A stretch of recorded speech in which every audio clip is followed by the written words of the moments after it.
Hey, what's up guys? My name is Cherno and welcome to episode 4 of the second season of game programming. So last time we took a look at sending packets and we talked a little bit about how servers work and how they send data and also a little bit about the protocols we have available to us as far as network communication goes.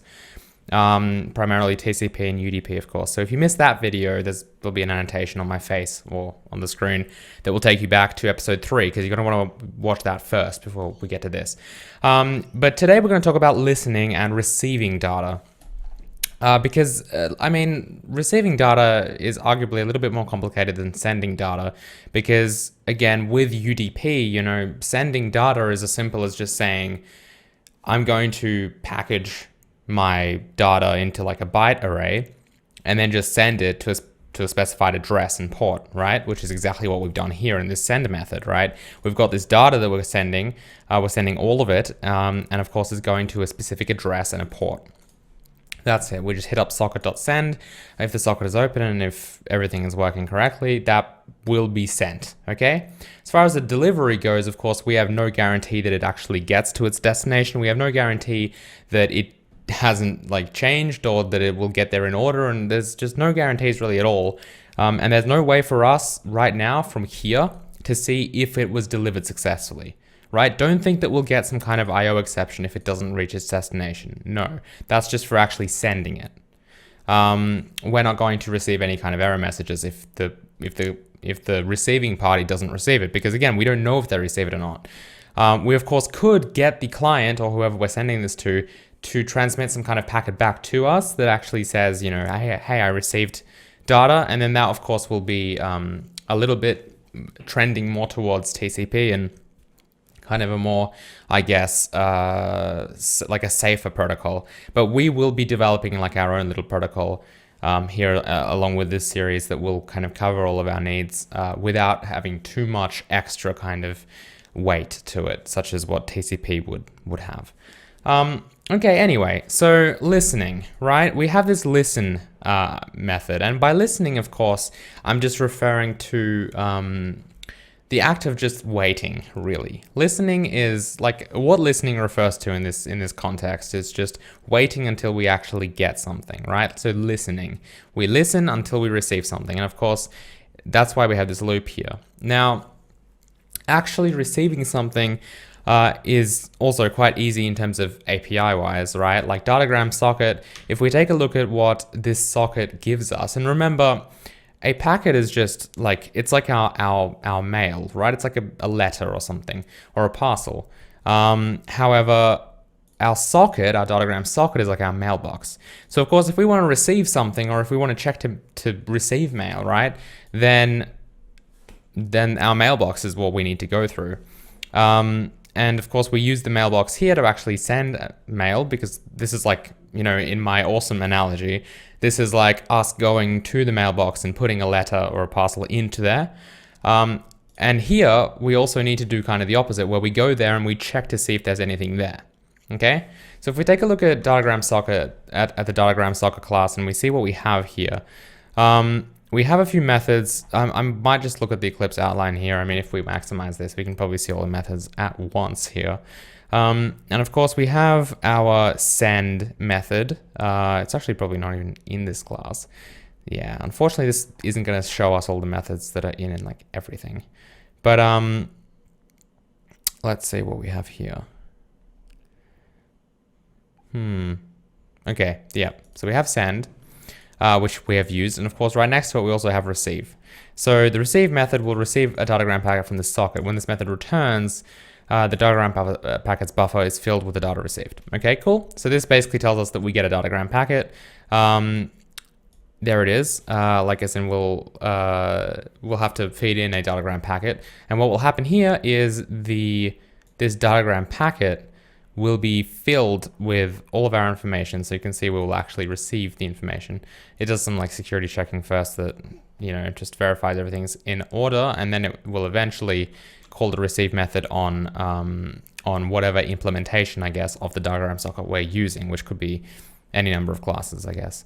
But yeah, what we care about is any exceptions that get thrown. Like we have IO exception, socket timeout exception, port unreachable exception. And of course we have, we also need to, okay, so it doesn't return anything. And it looks like we need to provide the diagram packet into which to place the incoming data. Okay, pretty simple. So to get that to work, then this paragraph is also kind of important because it tells us that this method blocks until a diagram packet is received, okay? That means like straight away that it will like wait until it receives a packet. So in here, there'll be like a while true loop. You can kind of see that here. That might not be the right one. It might be though. I'm not sure, but oh man, I just love how this just allocates inside the while loop as well. Java. Anyway. Whatever. So I'm not going to get into the details. We have this this while true loop in this method that blocks basically until it actually gets data. Okay, and if the message is longer than packet's length, the message is truncated. That's also important. So we might not receive the whole thing. It might be truncated and maybe split up into two. I'm not exactly sure how that will work. But the important thing is we do need to provide it with a packet. So the parameter is which is basically where the data will go into. So instead of returning a datagram packet or something, we actually give it a datagram packet and then it fills it with data. And it will block until it actually provides us with data, so to speak. So what we need to do here is actually basically the first thing we need to do is create a datagram packet where which we can fill with information or with data, right? So we'll say datagram packet packet equals new datagram packet. Now, when we make a packet that we don't want to send anywhere, we don't need to use the constructor that has the INET address and the port or anything like that. We just need the one that has the buffer and the length, okay? So we should have some kind of buffer in which we can actually put our data into.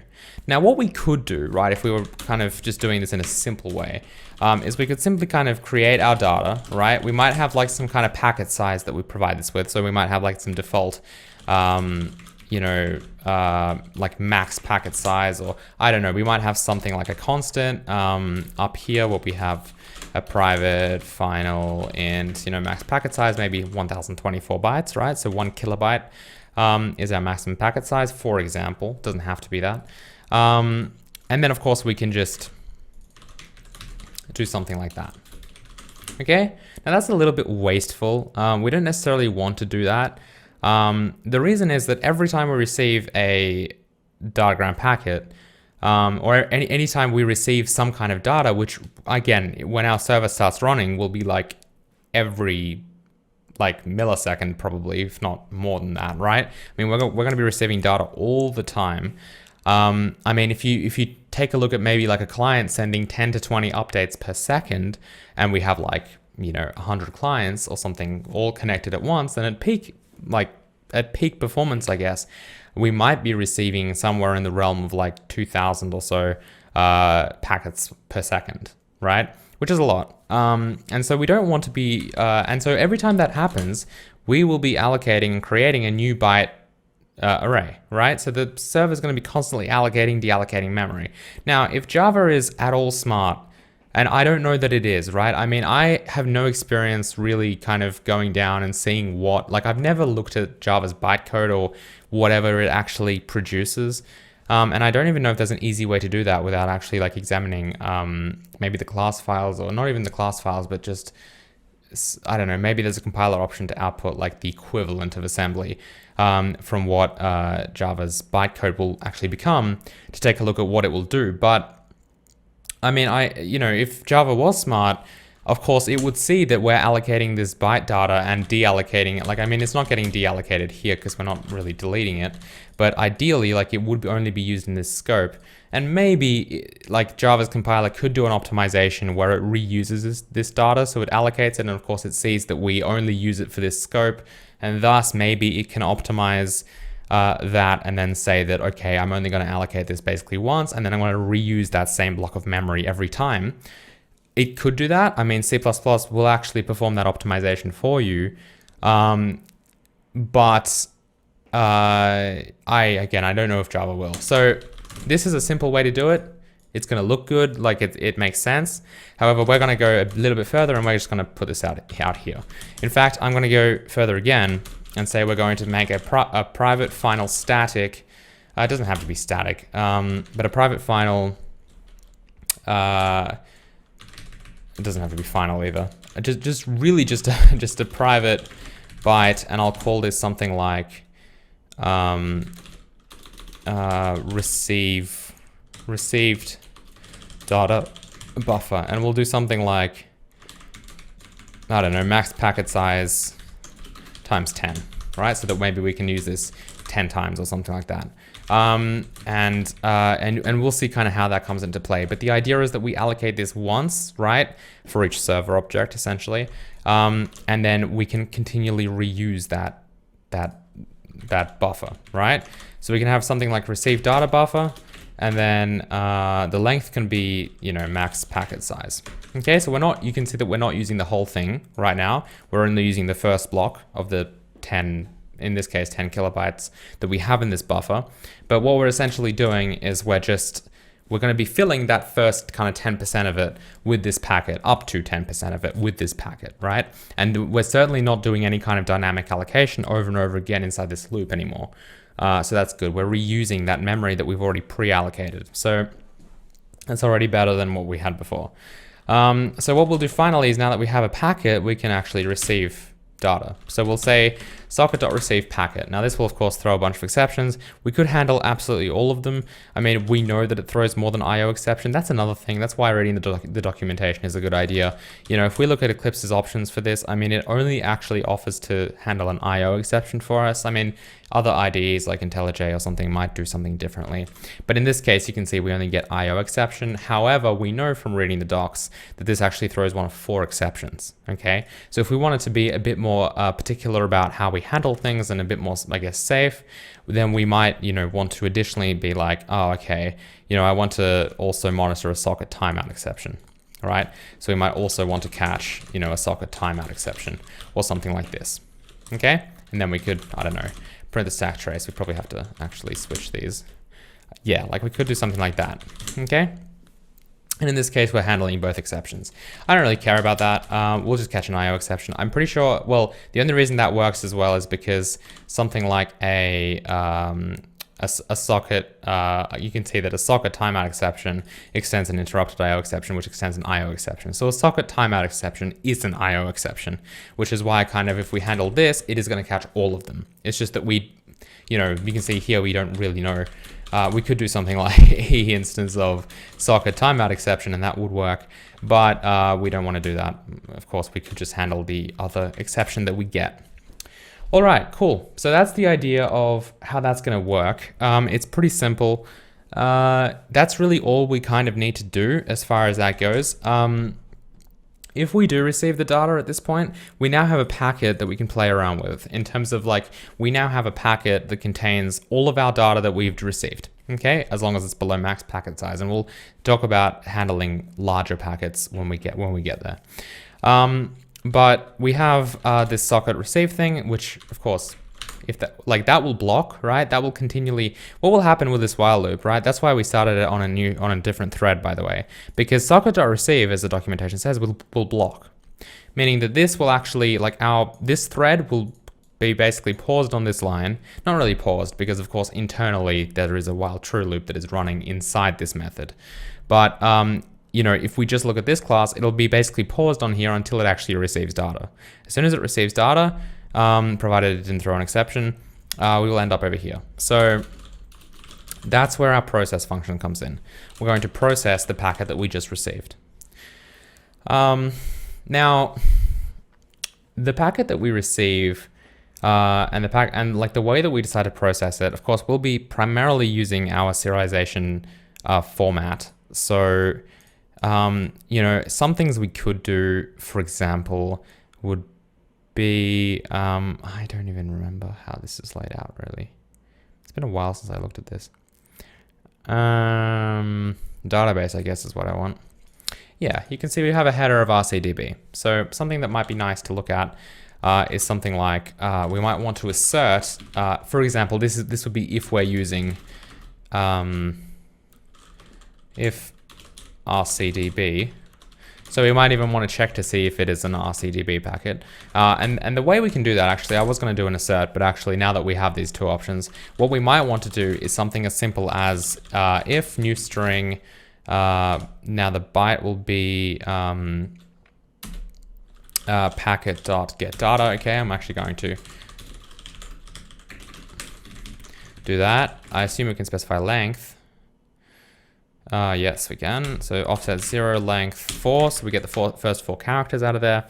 Assuming that, of course, we have single byte characters, which we should, I believe, UTF-8. But anyway, or ASCII or something. If we can basically just see if that, if the first kind of 4 bytes here is actually equal to RCDB, right? And if it is, then obviously we are an RCDB object. Because we know that that's how our database begins. And if that does happen, then again, remember, deserializing that is going to be as simple as using our thing. It's just going to be as simple as saying RC. Now, have I not linked it? Maybe not.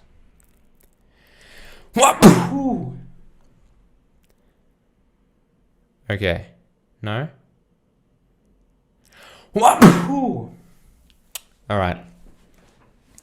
So anyway, again, as I said, one of those each episode is mandatory.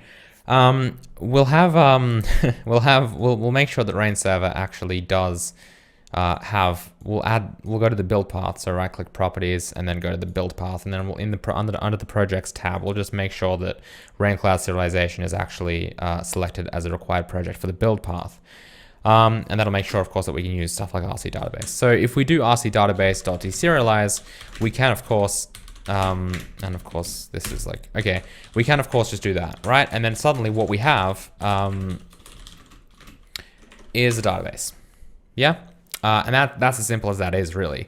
However, what we can do then is say that, you know, if that isn't the case, and then we can process the database however we like. We might even have another process, private void process. We might even have another process function here that actually takes in a database and then processes that, right? And then we can actually, you know, I mean, we could start by doing something like printing out the name, or we could do anything, right? Because we have an RC database now.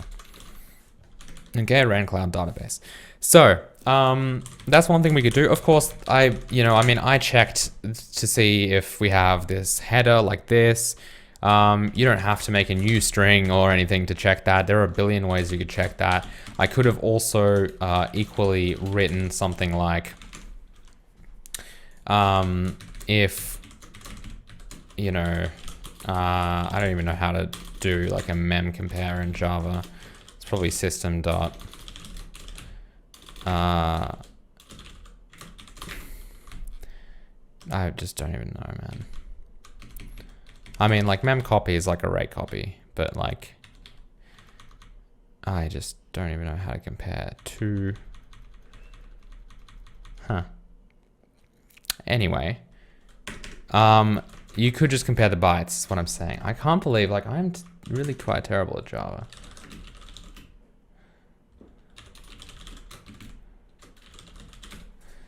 I'm Googling this right now because I just want to know how to do that. Arrays.equals. Okay. Arrays.equals. See, that's not, I don't actually want to do that though, because I also want to specify size.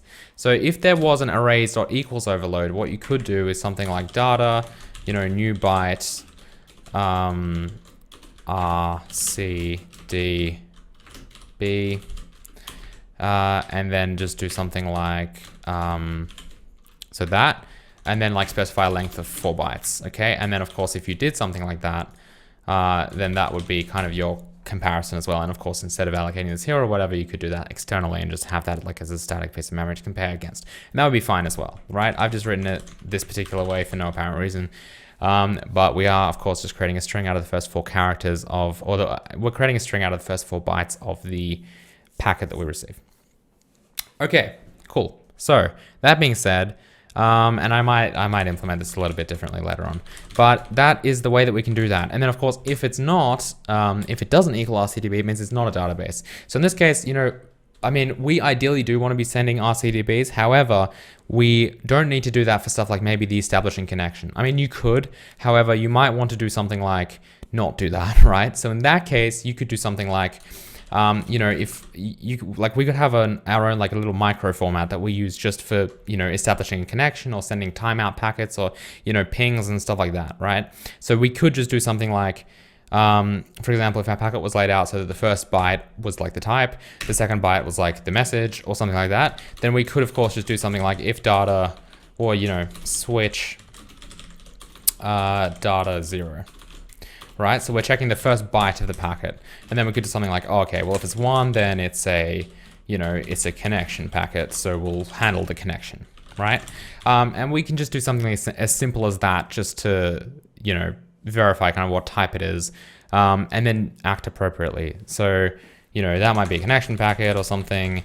2 might be like a ping kind of timeout packet thing. Like there could be a bunch of other stuff. 3 could be like a login attempt. Like there's just, we could have like one of these for everything. Of course, we could also package it in a database. It's just that for some cases, like we might not want to do that. I still recommend packaging it in a database. The reason is that this isn't particularly, the RC database thing that we've created has kind of been quote unquote optimized for the network. Like I've written it with the network stuff in mind, which means that it's not particularly heavyweight. And of course, it does mean that we can just, for example, get like the root object or something from the database. I think we just, how do we actually do that? So if like find object, there should be a way to just return the first object, which we will end up extending the RainCloud serialization libraries API as we require it. But we might have like a root object, so we can find the object, and then we can of course find the field of, username or something, and we can get the string out of that, or that'll actually be a string instead of a field, right? Yeah. Dot get name, and we've got size, and we've got get string, for example. So that could be like, for example, our username, right? So we can just do that really, and you can see that we don't, like from this side, we don't require anything. Like we don't have to, actually go through the bytes. We don't have to like, do some weird thing where we like end up making a new string from that data, like from that byte array with some like weird offset and like some weird, length that we might have read from somewhere like else or whatever. Like it gets really complicated and very error prone if we start doing that, which is why having this API, having this database that we know is in a certain format, and we've already written all the code to handle that, having a standard basically is going to make sure that we don't have those bugs. So yes, that is the way that the cookie crumbles. I don't know why I keep saying that. It's going to like become my sign-off phrase, but that's basically all I wanted to say today. That's how we receive packets, by using socket.receive. And then basically our job is to process packets. So we now have a full server that is capable of both sending and receiving packets. If we go back to our Rain server and we run it, for example, we shouldn't get any errors. If we hit pause, so I'll switch to the debug perspective real quick, and I'll hit the pause button up here. You can see that we have a few threads running. Primarily we have thread 0.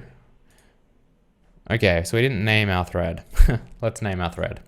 So what we'll do is in this listener thread, I believe after this, yes, so we can provide a name for it. So I'll call this Rain, I'll call this, what is this? Did we have a name for our other thread? No, we didn't. RainCloud server listen thread or something like that, right? And that means that if we run this, and again, if I hit pause, you can see we have this like thread that's called RainCloud server listen thread, right? So we know exactly what this is, and we can see what it's doing. Like it's essentially in this implementation or whatever.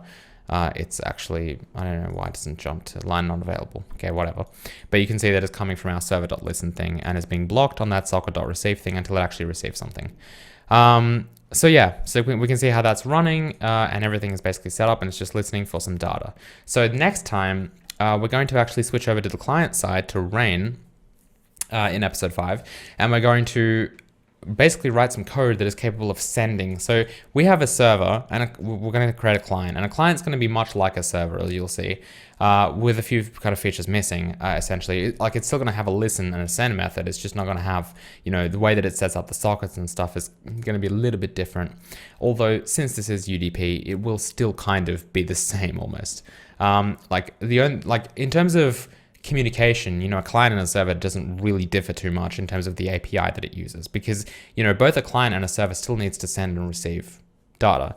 It's just that the thing that will differ is what data it sends, what data it receives, and what it does with the data it receives, right? So how it processes the data.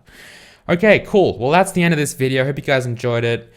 If you did, please hit the like button below. If you want to support the series and get access to the source code, then you can go to patreon.com/thecherno, pledge $5 or more per month, and you will get access to this page, which is a private GitHub repository, which contains every single episode of the game programming series in a convenient format, which you can diff against the previous things, for example. I mean, this isn't a great example because we added a bunch of files, but episode 3 and 4 will be pushed as separate commits in a minute. I just need to literally do that. And of course, you'll also get access to development branches such as multiplayer, which already has a lot of this code written. Yes, so you can see that I've done stuff like multiplayer prototyping, and, you know, I've already set up like a client server communication. So if you want to get a jump on the episodes and stuff like that, then just feel free to support the series on Patreon. And also, if you want to talk about this, a really good place to do that is on my Slack channel. So if you go to slack.thecherno.com and enter your email address here, you'll get an invite to my Slack team. And there's a channel there called Game Programming, which is dedicated to talking about this series. So if you want to discuss your thoughts with someone in like an instant messenger kind of real-time format rather than just comments or forums, then this is the place to go if you want to talk about it.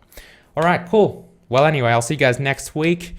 Leave your thoughts in the comments below if you agree or disagree with anything I said in this episode, or you want me to cover something in greater detail, and I will see you guys next time. Goodbye. Vroom.